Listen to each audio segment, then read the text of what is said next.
Hey, it's Deborah Atkinson with Flipping 50 and the Flipping 50 podcast. And I just want to jump in and talk a little bit about fibromyalgia because I know Truman apparently wants to talk about it too, because I know it's very different no matter who you are. So I've worked with a lot of fibromyalgia clients, and we started working with them back in 1985 when very few of us as personal trainers were hearing much about it. We didn't know a lot about it. Functional medicine even wasn't very in tune with it. Fibromyalgia was something that was a little bit of a mystery, and it was is this chronic fatigue? What is this?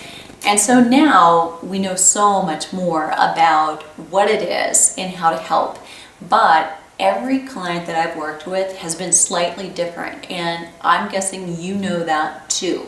That anything that worked for another fibromyalgia patient or client, whether we're talking working with a doctor or working with a trainer, doesn't necessarily work for you. So let me tell you how I go about programming and give you a few suggestions. So typically, you want to go a little bit lighter. You want to almost treat yourself as if you do have arthritis, although that's probably not what you have. You may have that as well. You want to choose a lighter weight than you think that you can tolerate, and you want to do fewer repetitions than you think you can tolerate. You're not going to take your exercise to fatigue, because the rebound effect in that 24 to 72 hours after you've exercised will be the telling signs that you've done kind of work in that sweet spot, or you've pushed too hard. And really, you don't want to get there, because if you know the setbacks that you can experience can be anywhere from 2 weeks to 2 months if you work too hard. So the last thing we want to do is take something that should be positive and have it give you a setback. So little bits progressing very slowly but steadily, and sometimes taking a step forward and taking a step back in order to progress you as you can makes more sense when you've got fibromyalgia. So when you are in a flare and you know it, that would be the opportunity to back off of your exercise as you know it, meaning leaving out the strength training that we know is going to cause more muscle tear and breakdown, because that's what exercise is.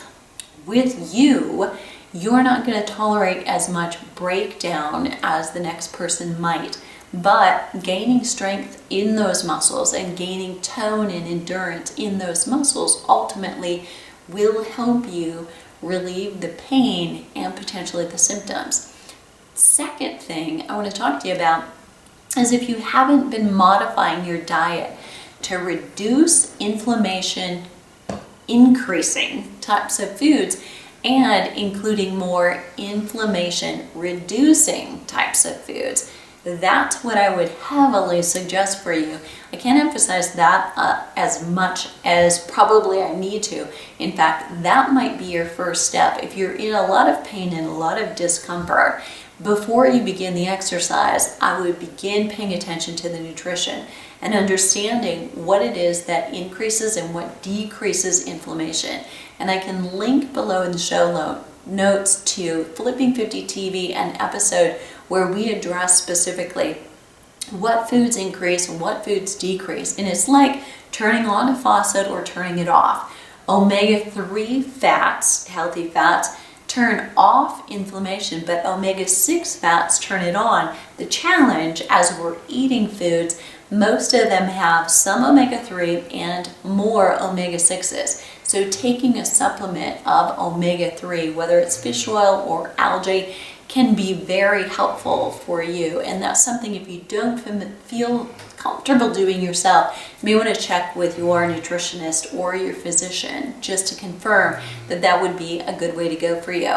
I would love to hear from you. If you've got fibromyalgia, tell me a little bit more about you and your specific case, where you experience more muscle aches or pains or trigger points, and how they flare, so I know a little bit more about you. And collectively, from all of the comments, we can begin to support you a little bit better with Flipping 50 products. And I look forward to seeing you feeling better on the flip side.